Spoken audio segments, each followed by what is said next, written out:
6 verse 12, ang sabi po dito, mga mahal kong kapatid, ipaglaban mo ng mabuti ang pananampalataya. Paghawakan mo ang buhay na walang hanggan dahil diyan ka tinawag ng Diyos nang ipahayag mo sa harap ng maraming saksi ang iyong pananalig kay Kristo. Amen po, Pastor? Okay, so this is the very uh,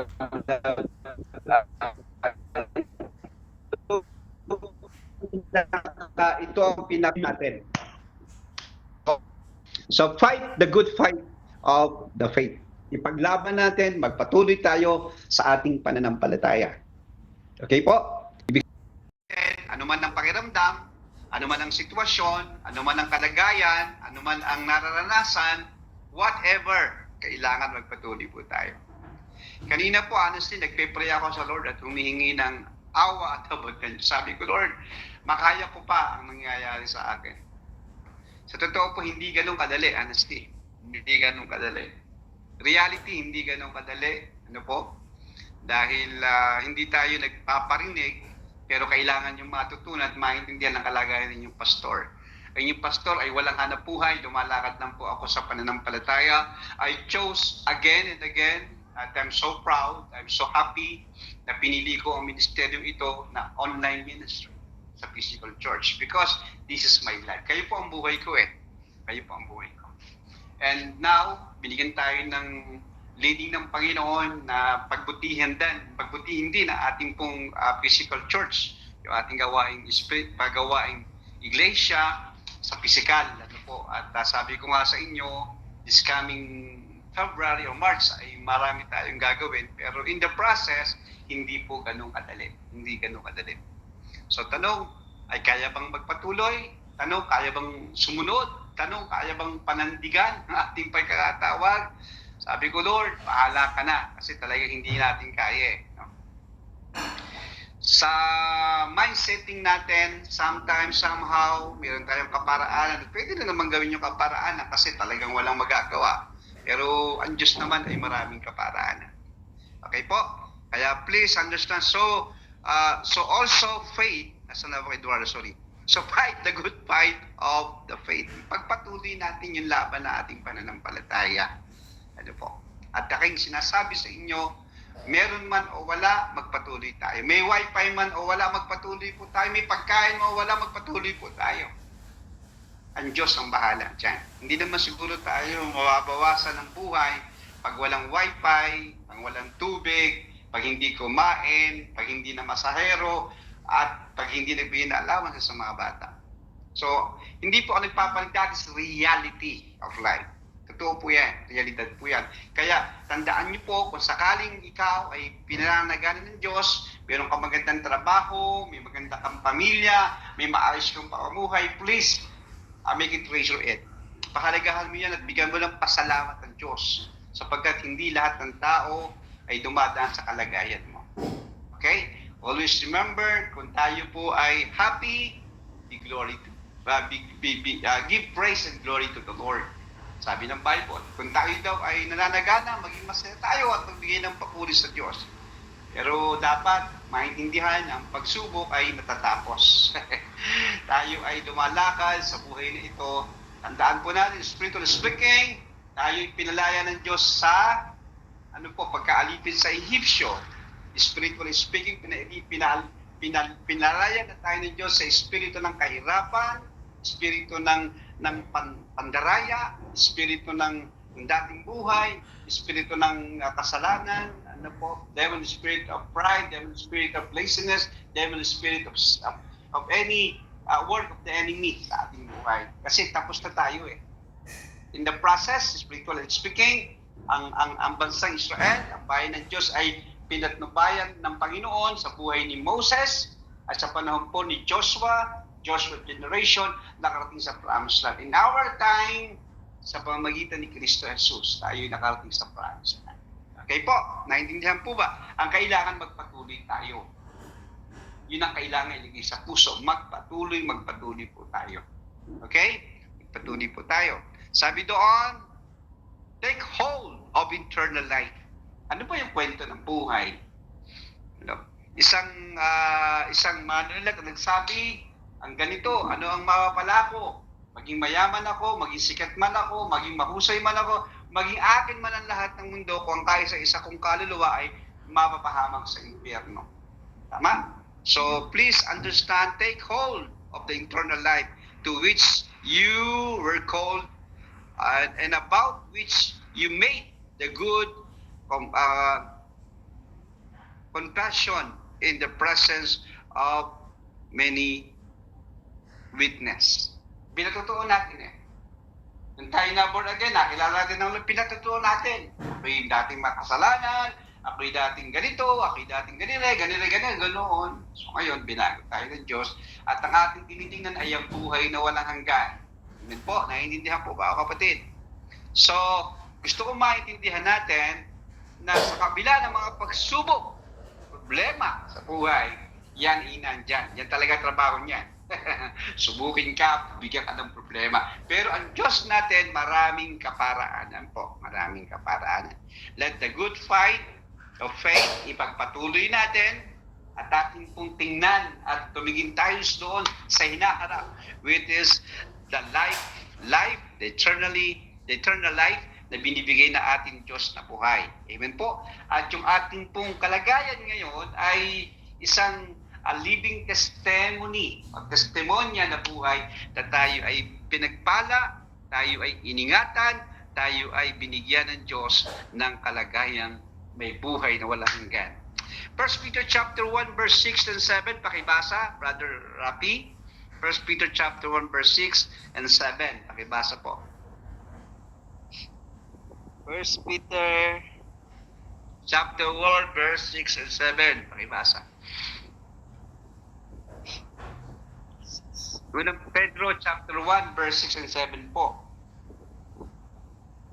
Okay po, ang sabi po dito, 1 Peter chapter 6 verse Chapter 1 verse 6 bro. chapter 1 verse 6 and 7. Okay. 7 ang sabi po dito.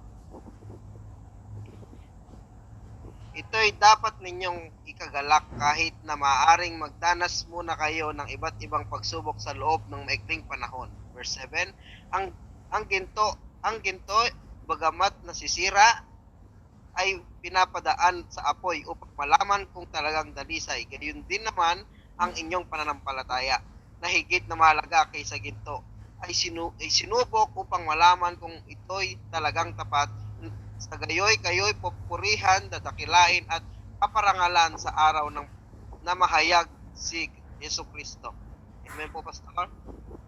Okay, thank you. Please understand this word. Napakaganda.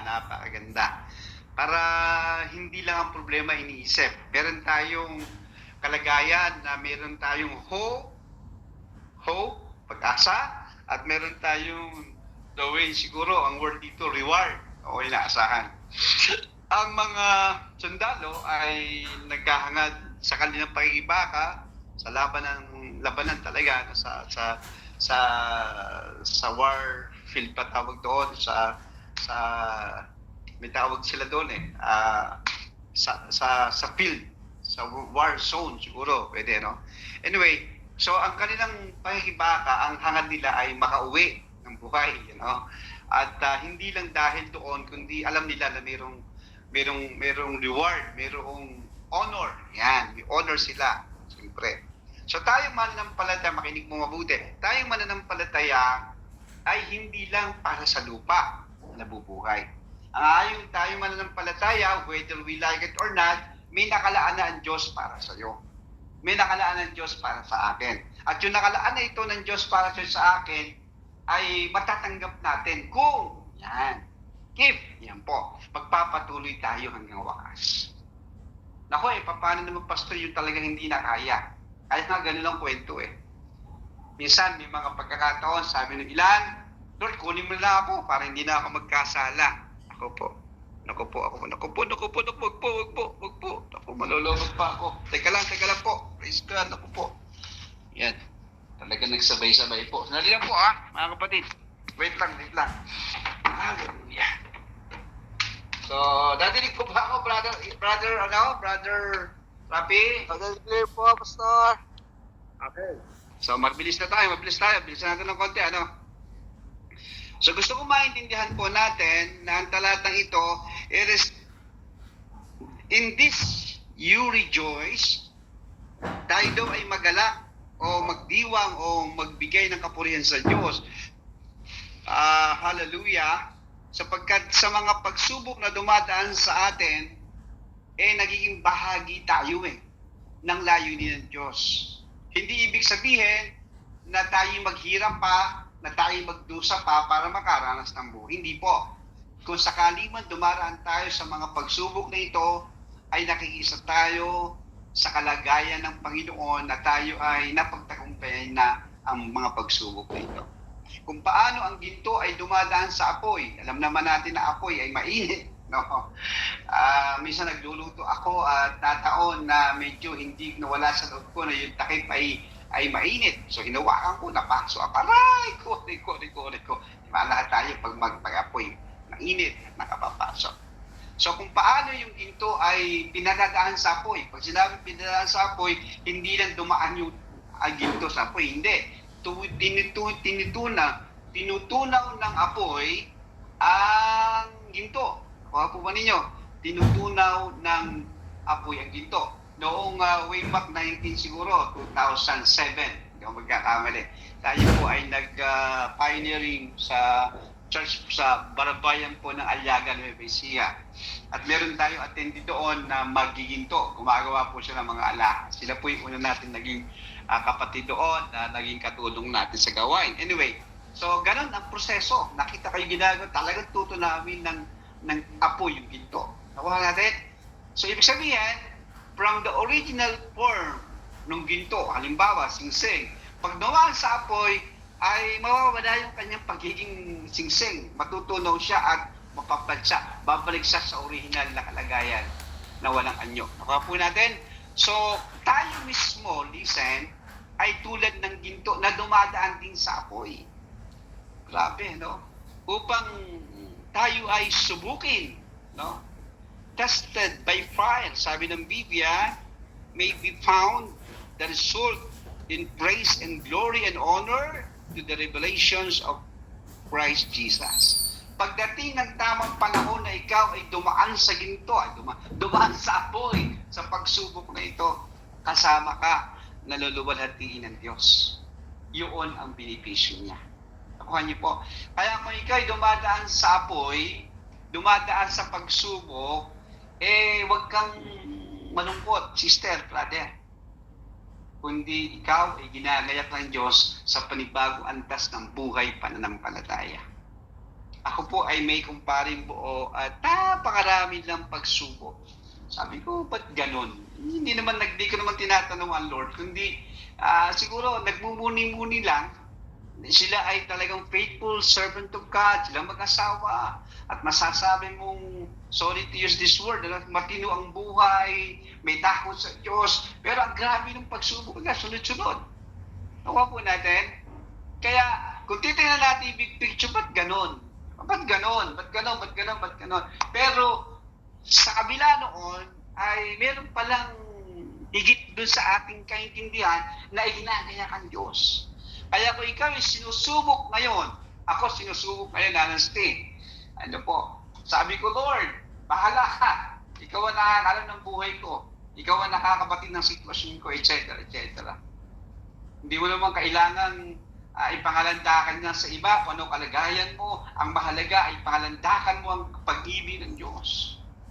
Sabi ko, Lord, kung bukas buhay pa ako, okay, no problem, magpapatuloy po tayo. Okay? So dapat meron ka nung nabuo sa isip natin ganung mindsetting. Hindi tayo nagbibigay ng salitang takot o kaya ay pagyayabang, hindi po. Kailangan maintindihan natin in everything that we have is already God's given that in the way sa kanyang kaparaanan. Bigay po ng Diyos yan. Okay? So sabi ng Bible, kaya kung ikaw kapatid ngayon dumadaan sa pagsubok, huwag kang malungkot. Because in the very perfect time, pagdating ng Panginoon, ay meron kang reward na makakasama niya at bibigyan ka ng honor, bibigyan ka ng ano tawag dito? Siguro sa isang sundalo ay medalya. Naintindihan po ba ako mga kapatid? Praise God. Mag-amen nga po. Kahit isang amen lang, matatapos na tayo. Mga tatlong talata po. Amen. Kaya ang aking mababanggit po, magpatuloy po tayo. Magpatuloy. Ayan si Brother Aping, si Brother RJ na aksidente, na ang paa, mabuti hindi na gumamit ng saklay. Nagpapatuloy. Kailangan magpatuloy tayo. Si Pastor Genesis din, ganun din ang sitwasyon minsan. Hirap din. Yung hindi yung sasalita ng tapos ha. Ayaw kong sabihin niyo hindi po. We need to understand the reality in our life. Kailangan kong sabihin kasi hindi niyo ko nakikita yung buhay ko eh. Hindi niyo nakikita yung buhay ng ating mga kapatid. At wag natin isipin na pag narinig ito ay nagpaparinig ka. Hindi po. It's all about to understand the situation of any individual as family. Okay po? Praise God. So tuloy-tuloy tayo. Kaya again kapatid, kung sakali man na ikaw ay dumadaan sa mga pagsubok na ito, huwag kang magbahala kasi po ang Diyos ay mayroong gantimpala para sa iyo. In Hebrews chapter 10 verse 22 to 23, pakibasa po uli kapatid. Hebrew chapter 10. 22 to 23. Okay po, pakibasa. Hebrews chapter 10, 22 to 23. Sabi po Okay po. dito, chapter 10, verse 22 to 23, ang sabi po, kaya't lumapit tayo sa Diyos ng may pusong tapat at may matibay na pananampalataya sa Kanya. Lumapit tayong may malinis na budhi sapagkat nilinis na ang ating mga puso at hinugasan na ng dalisay na tubig ang ating mga katawan. 23, magpakatatag tayo sa ating pag-asa at huwag nang mag-alinlangan pa sapagkat tapat ang nangako sa atin. Amen po, Pastor. Thank you. So kanina ay binigyan natin yung mukha ng ating kalagayan, yung itsura ng ating kalagayan, yung realization ng ating sitwasyon, mahirap, maraming pinagdadaanan, blah blah blah, etc. Okay? Then pinakita tayo na tayo ay kailangan dumaan sa apoy, dumaan sa pagsubok in the process of this life. Ganun talaga eh. Hindi natin maiwasan dumadaan talaga sa ganung bagay. Yung topic ni Pastor Genesis, kaninang maga si Pastor Genesis ang pinagsalita natin sa ating morning devotion. So maganda yung kanyang explanation, maganda yung kanyang turo, no po. Nagtanong yung kanya asawa sa kanya, sabi niya ang asawa niya, sorry Pastor, ikwento kita. Mag-pray ka nga. Di ba? So, yung reality, hirap siya eh. Kasi napunta ako sa area niya, hindi ganun kadali. So, kumbaga, kung titiningnan mo yung sitwasyon, parang ba't ganun? Diba? Ba't ganyan? Ba't ganun? Ba't ganyan? Ba't ganun? So, sa aking buhay, same here, nagkaroon tayo ng mga opportunity mag-exhibit, kaya lang may konting pagsubok ang inyong lingkod kasi yung aking savings, yung aking budget, naibili ko ng mga frame at yung umorder ng frame ay ura-ura dahil medyo na-cancel. May dahilan namang maganda. Kaya yung budget na para inaasahan ko ay hindi talaga nangyari. Anyway, bahagi yun eh. In the process ng buhay natin. Ako ka po natin. At ngayong panabenga, sana ako'y nasa labas at i-showcase natin yung ating artwork, etc. Kaya hindi ako makalabas dahil sa aking kalagayan, yung aking kalusugan ay hindi po healthy. Hindi healthy ako ngayon. Hindi ko sinasabing kawawa ako, kaya lang may problema talagang kailangan maayos ang aking kalusugan, etc. etc. Now, in this kind of situation that I have, in every situation that we have right now, ang tanong ka nyo, ano gagawin? Ano ating dapat gawin? Dapat natin kain? Dapat natin life-saving? Halimbawa, nagkataon din sa talaga, hindi ako nagpapalit. Reality ito. Yung bayad sa tubig, kailangan ko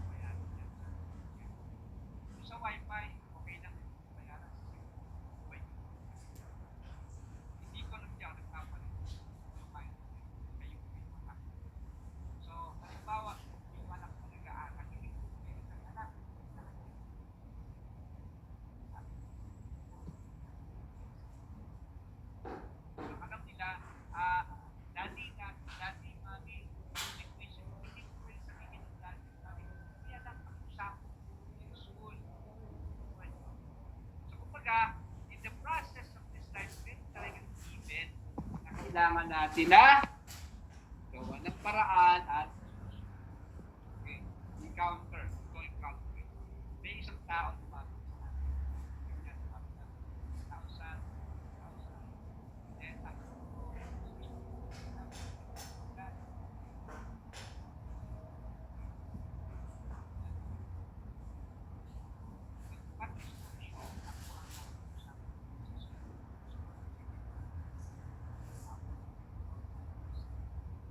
And I'm so blessed kasi yung 10,000, 20,000 na pinababayaran ay naging 5,000. So sabi ng kapatid ay, naku, thank you. So nagkaroon ng changes. So gusto ko maintindihan natin na sa sitwasyon na anumang meron ka, again, ako hindi nagpaparinig, baka makinig pa hindi mo, yan ang nag-uusapan natin. Halimbawa, ang anak mo, o sino man, nakain mo ng pagkain, wala kang pagkain. So again, what nung gagawin mo? Yung anong gagawin mo? So, ramdam ko po sa ating mga kapatiran, sa inyong lahat, hindi naman lahat, pero ramdam ko na kayo ay dumadaan sa ganung kalagayan ng buhay. But one thing to understand about the situations of life, in Hebrews chapter 10, 22 to 23, to God be the glory, let us draw near with true heart. Lumapit tayo sa Diyos ng totoong puso, ng totoong tapat na puso sa Diyos. Are you with me? Kung sakaling ikaw, kung sakaling sino man, may problemang malaki, okay? Walang pambayad sa tuition pinanganak, walang pambili ng gamot ng tatay, ng nanay, okay po? Whatever. Now, I tell you this. Sabi ng Biblia, let us draw near with a true heart. Lumapit tayo sa Diyos ngayon. Bakit tayo lalapit sa Diyos ngayon? Minsan may question, hindi ako susagutin ng Diyos kasi makasalanan ako Tama. Hindi tayo maalapagutin ng Diyos kasi makasalanan tayo. But the Bible tells us, gave us opportunity to draw near to God. Lumapit tayo sa Diyos. Ang kaaway lang, ang isip lang, may sabi, makasalanan ka, wala ka ng pag-asa, bla bla bla. Hindi po. Ang diablo lang ang may sabi noon. Ang salita ng Diyos ay maliwanag pa sa sigat ng araw, in the full assurance of faith. Everybody say, in full assurance of faith. May katiyakan ka na tutugunin ng Diyos ang kailangan mo. Are you with me? Tutugunin ng Diyos ang sitwasyon mo ngayon para matapos ang problema mo. To God be the glory. With our heart, to God be the glory, sprinkled in clean from evil conscience.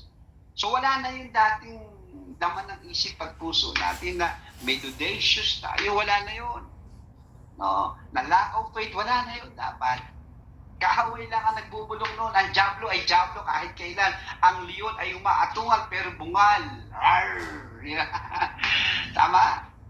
Ganun And in the process of this life, ganun talaga yung nangyayari. Pero lagi tandaan, we have a full assurance of faith. Meron tayong katiyakan sa ating pananampalataya because ang aking kasalanan ay yung kasalanan ay pinatawad na, nilinis na ng Panginoon.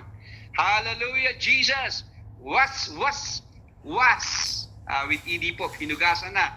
Was with pure water. What is the word pure water? The blood of Jesus, the word of God. He changed you, He changed my life. He changed my life and our life day by day. Binabago ako ng Diyos. Binabago tayo ng Diyos araw-araw. Kaya yung mga negativity, mga pangit na kaisipan, pangit na mga bagay-bagay, huwag natin masyadong hinibigyan ng pansin. Nako, delikado yan. Okay po, to God be the glory. Praise God. Let us hold fast the confession of our hope without wavering. Walang pag-aalinlangan talaga. Kaya ako naniniwala. Ako, ganun na aking pananampalataya. Ano sabi ng inyong lingkod? Mag-pray niyo po ako na makabenta ako ng paintings. Mag-pray niyo po ako. So, talagang humingi ako ng tulong niyo sa kasi wala ako ibang resources eh. No? Bagamat mahal talaga yung paintings worth of 100,000, 100 plus thousand. Sabi ko nga, Lord, isang paintings lang, makakaraos na. Nakuha nyo? So, even ang ating mga kapatid, sabi ko, sister, iikot ako sa inyo. So, kasi meron tayong motivation eh. Meron tayong pananampalataya eh, hindi ba? Kausap ko si Brother Mario na isang araw, nabanggit ko tuloy. Sabi ko, bro, nagpe-pray kita, honestly. At yung kanyang dalangin na siya ay makapagtaaral. So, let be. Bahala ang Panginoon. So, ibig sabihin, the assurance of our faith, mangyayari eh. Basta tayo na lang palataya eh. Katama po, lumalapit sa Diyos na may tamang puso eh. Amen po. Yun ibig sabihin. Dahil, yun ang nais ng Diyos sa atin. Hallelujah! For He who promised is faithful. Dapat ang Diyos sa atin sa pangako niya. Amen? Kaya tayo ay tumakbo at magpatuloy sa paglatad sa pananampalataya. Dapat ang Diyos na tumawag sa iyo. Dapat ang Diyos na pinaglilingkuran mo ngayon. May problema ka man, may pinagdadaanan ka man, alam ng Diyos yan. Lumapit tayo sa Diyos ng buong puso. And I know and I believe, hallelujah, kayang-kayang gawin ng Diyos ang pinakamainam sa buhay natin.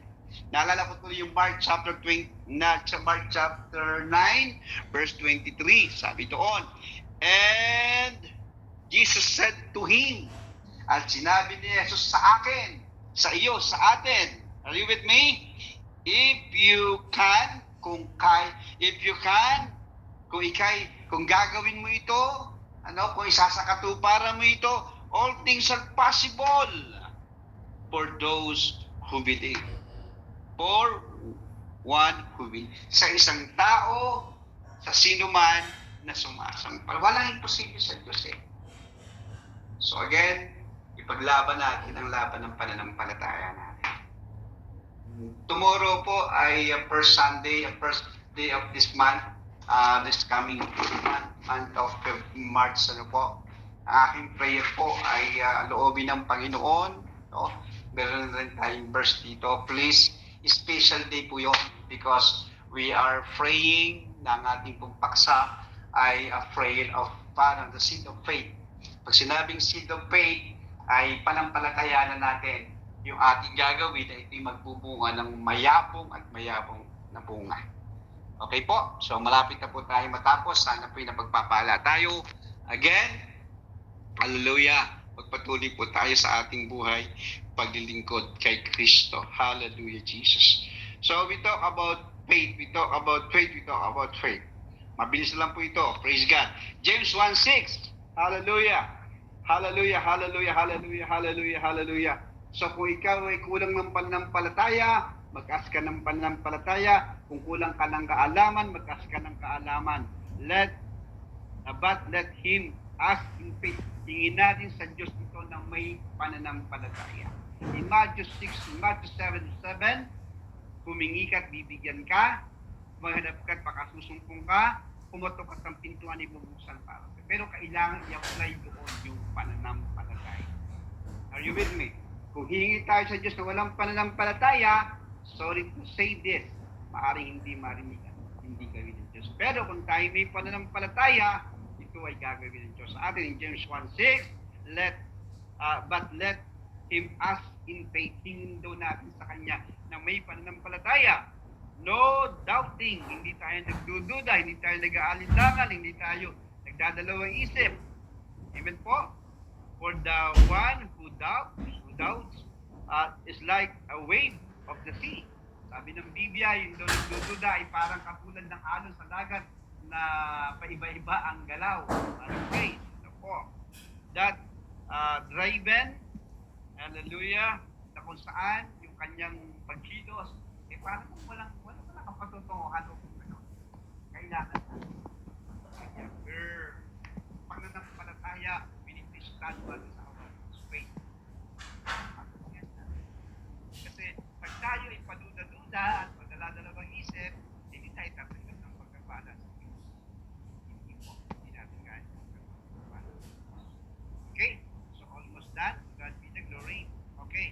second to the last, please understand in Romans chapter 1 verse 17, for it is the righteousness of God is revealed from faith for faith. Tandaan po natin ito ha. So we are walking by faith. We need to fight our good fight of faith. So lumalaban tayo sa laban ng pananampalataya.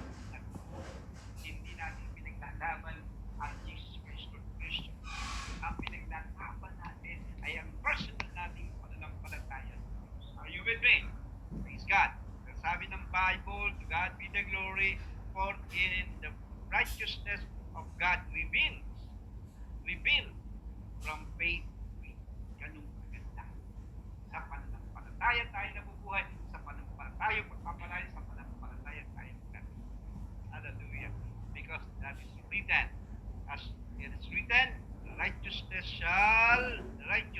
shall live by faith. Ang matuwid ay nabubuhay sa pananampalataya.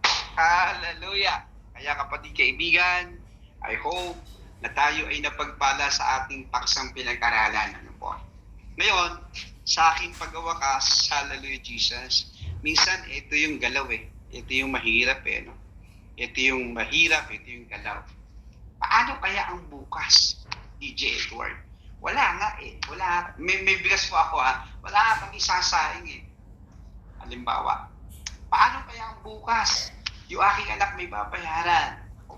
Paano kaya yung bukas? Katapusan na naman magbabayad sa bahay. Paano kaya yung bukas? That's a reality of being as individual. Totoo po, mali. Tama, di ba? Tayo yun eh. Ikaw yun. Tayo yun. Okay? So, salamat sa Diyos kasi may Diyos tayo na mapagkakatiwalaan. Okay? Bago tayo dumako sa ating panalangin, sabi doon sa Genesis chapter 3 verse 9, so then, those who are of faith, hallelujah, are blessed along with Abraham, the man of faith. Wow, praise God. Tayo po ay lahi ni Abraham, spiritually.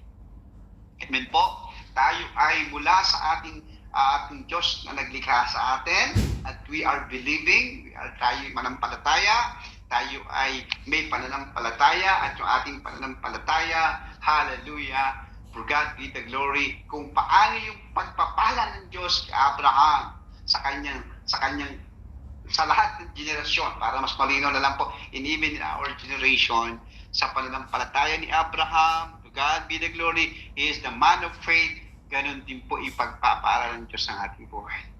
Kaya sa oras na ito kapatid, kung sakali man na may pinagdadaanan ka, kung sakali man na marami kang kalagayan sa buhay na mahirap at hindi kaya, don't worry, because God is there for you, for us, to do great thing in life. Gagawa sa dakilang bagay sa buhay po natin. Naalala ko lang po yung Romans 5:1, therefore since we have been justified, hallelujah, by faith, hallelujah, ngayong batid na natin, para fresh na tayo, ay pinabanal ng Diyos sa pamamagitan ng ating pananampalataya. Amen. Kaya pagka minsan kasi ganito ginagawa ng kaaway, naku, makasalanan ka, hindi ka pagpapalain ng Diyos. Yun ang ilalagay ng Diyos, ilalagay ng kaaway sa isip ng tao. No? Kaya yung tao, sa halip na magpatuloy, naantala. Pakiusap. Kung makasalanan tayo, nagkasala tayo, please, magpatuloy po tayo sa Diyos. Hindi niyo po ba aking binabanggit? I will challenge you right now that the good fight of faith, magpatuloy po tayo dyan. Ang Diyos natin, ay hindi ko sinasabing inaalaw ng Diyos at tayo magkasala. Hindi po. Ang Diyos natin na parito para sa mga kasalanan tulad nating lahat. At tayo ngayon na binago at dinalisay ng kanyang dugo ay magpatuloy sa layunin para sa Diyos. Amen po. To God be the glory.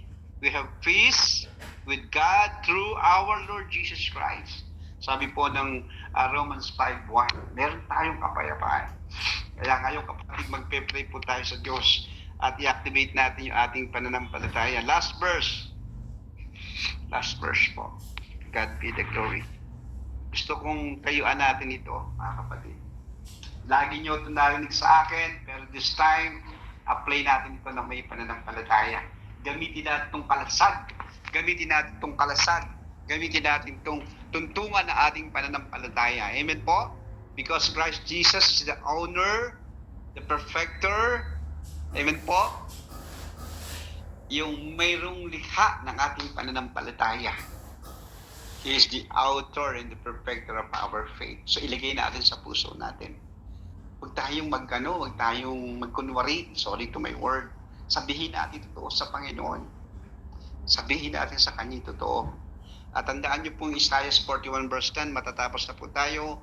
As His promise, fear not. Huwag kang matakot, kapatid. Huwag kang matakot, kapatid, kung bukas may kailangan ka, no? Para sa nanay mo, sa tatay mo. Huwag kang matakot, kapatid, kung may sakit ang tatay, ang nanay, ang sino man, yung bata po na bagong silang, we pray for that, na gumaling na po siya. Ano po? Huwag kang matakot, kapatid. Sabi ng Panginoon, fear not, for I am with you. Kasama natin si Lord. Kasama natin si Lord. Amen po. Dumating man yung punto na minsan sa lahira ng mata parang walang pag-asa. Pero sa Diyos may pag-asa tayo. Amen. Praise God. Do not dismayed, for I am your God. Huwag tayong huwag tayong matuliro, huwag tayong mag-alala, huwag tayong mangamba. Sabi ng Biblia, ako ang iyong Diyos. Hallelujah. Sino ba yung Diyos natin? He is the God of Abraham, Isaac, and Jacob. He is the God of hosts. Siya ay Diyos ng siyang lumikha ng lahat at walang bagay na mahirap para sa Kanya. Hallelujah. Pagod ba tayo? Nahihirapan na ba tayo? Nabibigatan na ba tayo? O ikaw o sino man sa atin? The Bible says, I will strengthen you. Lord, kailangan namin talaga ang lakas ngayon. Kailangan namin ng lakas ngayon, Panginoon, para magpatuloy kami sa paghakbang sa aming pananampalataya. Minsan, to be honest, yung ating lack of faith, doon tayo nagkakaroon ng problema, kulang ng pananampalataya, kaya yung lakas ng bigay ng Diyos hindi natin matanggap. We are not living in the right way of life. Hindi tayo nabubuhay ng matuwid at marangal. Kaya kuminsan hindi nagiging matatag ang ating buhay pananampalataya. But we need to ask His forgiveness sa ating buhay. Hallelujah. The Bible says, I will strengthen you. Yes, Lord. I need your power. I need your guidance, Lord Jesus. Hallelujah. I will help you. Sabi ng Lord, I will help you. Tutulungan kita. Sabi ng very personal. Talaga, Panginoon, tutulungan mo kami, Lord. Tutulungan mo kami, Panginoon, para mairaos at maging matagumpay ang negosyo, ang aming hanap buhay, ang aming trabaho. Yes, I will help you. Ito ang sabi ng Panginoon. I will uphold you with my righteous hand. Ang sarap maramdaman, ang sarap maranasan, gandang maranasan, ang gandang marinig na tayo ay kasama ng Diyos at siya'y nasa ating lagi. Amen? Sige po, tayo'y lumapit sa Panginoon. Hallelujah, Jesus. Nadinig po ako, Brad. Pwede bang umawit ng isang panambahang awit si Sister? Anybody po? To God be the glory. Sabi po ng Hebrews chapter 10, last verse, presensya na po kayo. Hebrews chapter 10, verse 20 to 23. Hallelujah, let us hold fast the confession of our hope without wavering. For He promise is faithful. Kumapit tayo sa Diyos. Amen. Magtiwala tayo sa Panginoon sapagkat ang pangako niya ay hindi nagmamaliw. Hallelujah. Sige, isang awitin, sister. Pwede ba? Isang awit po para sa Panginoon. Tayo lumapit sa Diyos at manalangin. Let us pray. Let us pray. Let us pray. Anybody? Please po. Nadinig ba ako, kapatid?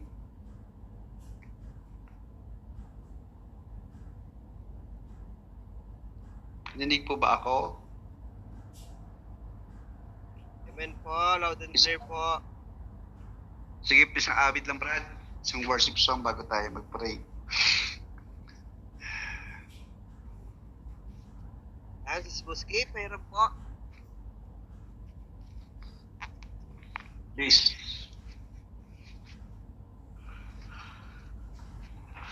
Po, pagkita po natin ang ating mga Panginoon.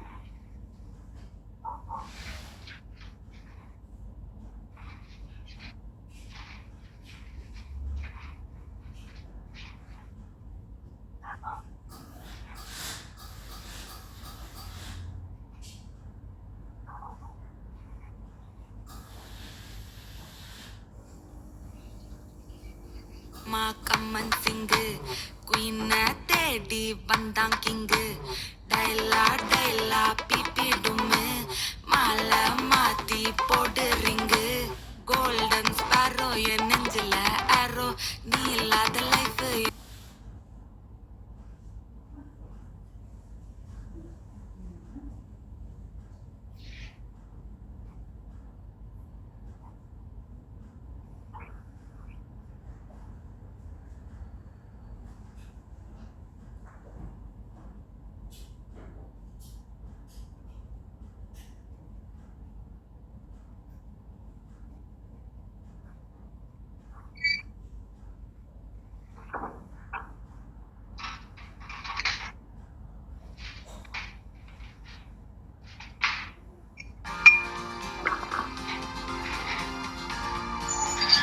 Sige po, sabayan po natin. Sabay po tayo ng